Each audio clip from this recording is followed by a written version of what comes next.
Assalamualaikum warahmatullahi wabarakatuh. Perkenalkan, nama saya Dwi Cornelita Anggreni, nomor absen 12 dari kelas 11 IPS 1. Bencana alam seringkali terjadi, seperti banjir yang seringkali terjadi pada saat musim hujan datang. Selain itu juga terjadi tanah longsor, tsunami, gempa bumi, dan kebakaran hutan saat kemarau panjang. Dan masih banyak lagi bencana yang seringkali terjadi. Yang pertama, kita akan membahas mengenai lembaga-lembaga yang berperan dalam penanggulangan bencana alam. Yang pertama yaitu BNPB.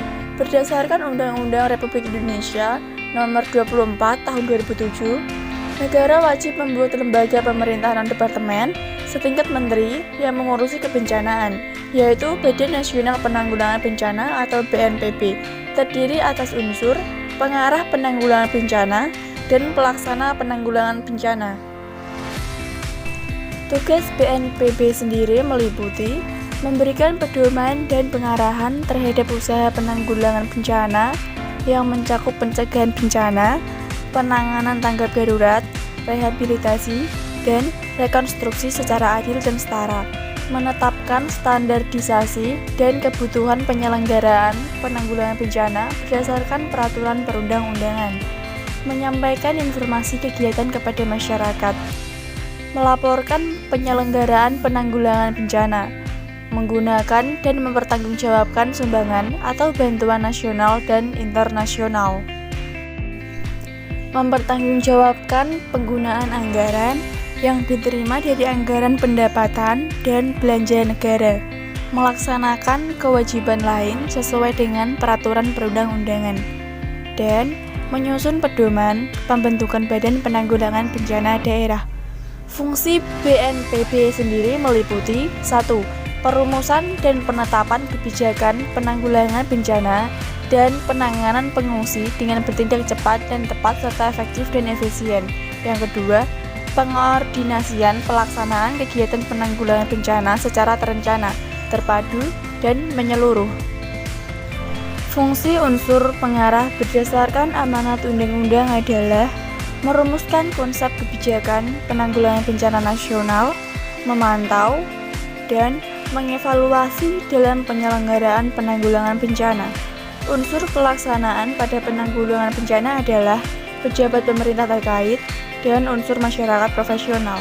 Keanggotaan unsur pengarah dipilih oleh DPR dengan uji kepatutan. Yang berwenang membentuk unsur pelaksana adalah pemerintah, terdiri atas profesional dan ahli, dan mempunyai fungsi koordinasi, komando, dan pelaksanaan dalam penyelenggaraan penanggulangan bencana. Unsur pelaksana penanggulangan bencana mempunyai tugas secara terintegrasi yang meliputi pra-bencana, saat tanggap darurat, dan pasca bencana. Yang kedua yaitu lembaga BPBD. Pemerintah di daerah diwajibkan untuk membuat Badan Penanggulangan Bencana Daerah atau BPDB. Badan pada tingkat provinsi dipimpin oleh seorang pejabat setingkat di bawah gubernur atau setingkat eselon 1B, dan badan pada tingkat kabupaten atau kota dipimpin oleh seorang pejabat setingkat di bawah bupati atau wali kota atau setingkat eselon 2A. Unsurnya hampir sama dengan BNPB, antara lain pengarah penanggulangan bencana dan pelaksana penanggulangan bencana. Fungsi BPBD antara lain perumusan dan penetapan kebijakan penanggulangan bencana dan penanganan pengungsi dengan bertindak cepat dan tepat, efektif dan efisien, serta pengordinasi pelaksanaan kegiatan penanggulangan bencana secara terencana, terpadu, dan menyeluruh. Tugas BPBD sendiri antara lain menetapkan pedoman dan pengarahan sesuai dengan kebijakan pemerintah daerah dan Badan Nasional Penanggulangan Bencana terhadap usaha penanggulangan bencana yang mencakup pencegahan bencana, penanganan darurat, rehabilitasi, serta rekonstruksi secara adil dan setara. Menetapkan standarisasi serta kebutuhan penyelenggaraan penanggulangan bencana berdasarkan peraturan perundang-undangan. Menyusun, menetapkan dan menginformasikan peta rawan bencana, melaksanakan penyelenggaraan penanggulangan bencana pada wilayahnya, mengendalikan pengumpulan dan penyaluran uang dan barang, mempertanggungjawabkan penggunaan anggaran yang diterima dari anggaran pendapatan dan belanja daerah. Fungsi unsur pengarah meliputi menyusun konsep pelaksanaan kebijakan penanggulangan bencana daerah, memantau, dan mengevaluasi dalam penyelenggaraan penanggulangan bencana daerah. Unsur pelaksanaan pada penanggulangan bencana adalah pejabat pemerintah terkait dan unsur masyarakat profesional. Keanggotaan unsur pengarah dipilih oleh DPRD dengan uji kepatutan. Yang ketiga yaitu lembaga usaha. Peran lembaga usaha dalam penanggulangan bencana antara lain, lembaga usaha menyesuaikan kegiatannya dengan kebijakan penyelenggaraan penanggulangan bencana. Lembaga usaha berkewajiban menyampaikan laporan kepada pemerintah dan atau badan yang diberi tugas melakukan penanggulangan bencana, serta menginformasikannya kepada publik secara transparan. Lembaga usaha berkewajiban mengindahkan prinsip kemanusiaan dalam melaksanakan fungsi ekonominya dalam menanggulangi bencana. Yang keempat yaitu lembaga internasional. Peran lembaga internasional dalam penanggulangan bencana antara lain, lembaga internasional dan lembaga asing non-pemerintah dapat ikut serta dalam kegiatan penanggulangan bencana dan mendapat jaminan perlindungan dari pemerintah terhadap para pekerjanya. Lembaga internasional dan lembaga asing non-pemerintah dalam melaksanakan kegiatan penanggulangan bencana sebagaimana dapat melakukan secara sendiri-sendiri, bersama-sama, dan atau bersama dengan mitra kerja dari Indonesia dengan memerhatikan latar belakang sosial, budaya, dan agama masyarakat setempat. Ketentuan lebih lanjut mengenai pelaksanaan kegiatan penanggulangan bencana oleh lembaga internasional dan lembaga asing non-pemerintah diatur dengan peraturan pemerintah. Yang kedua yaitu kita akan membahas mengenai cara penanggulangan bencana melalui edukasi. Edukasi kebencanaan dapat diartikan sebagai segala upaya, metode, dan operasional untuk memberikan pengetahuan, pemahaman, dan sikap positif masyarakat terhadap situasi kebencanaan sehingga memunculkan rasa tahu dan sikap proporsional dalam menghadapi bahaya. Untuk mengurangi korban dan kerugian akibat bencana alam, edukasi penanggulangan bencana perlu dilakukan. Hal ini dapat dilakukan melalui pendidikan kebencanaan. Dengan pendidikan kebencanaan, masyarakat memiliki pengetahuan, sikap, dan keterampilan tentang kesiapsiagaan bencana dan tanggap darurat bencana. Pendidikan kebencanaan sendiri dapat dilakukan melalui kegiatan pendidikan formal dan informal.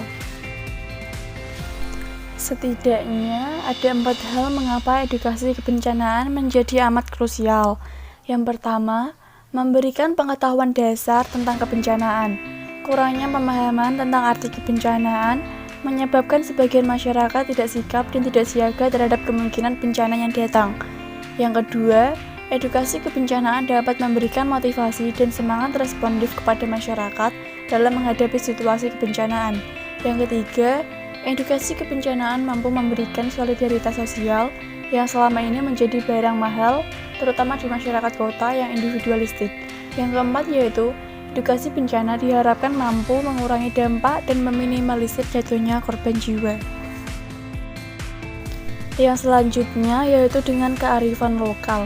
Kearifan lokal adalah kekayaan budaya setempat yang mengandung kebijakan hidup, pandangan hidup, atau way of life yang mengakomodasi kebijakan atau wisdom dan kearifan hidup.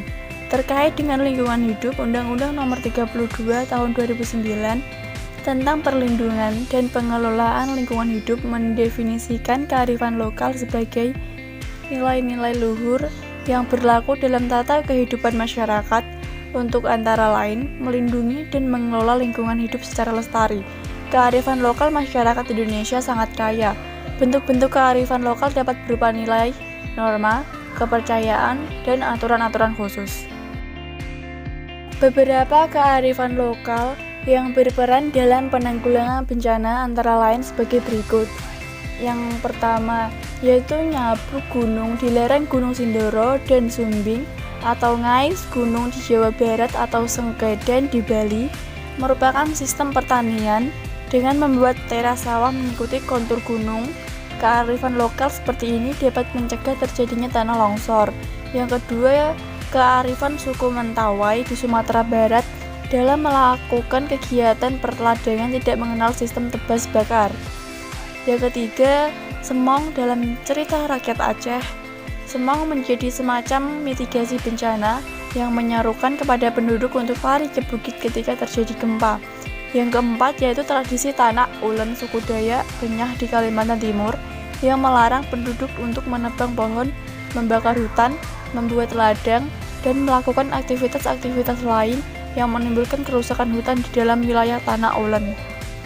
Yang selanjutnya yaitu dengan pemanfaatan teknologi modern dalam kesiapsiagaan menghadapi bencana dapat menyelamatkan nyawa dan membantu mencegah kerusakan lingkungan.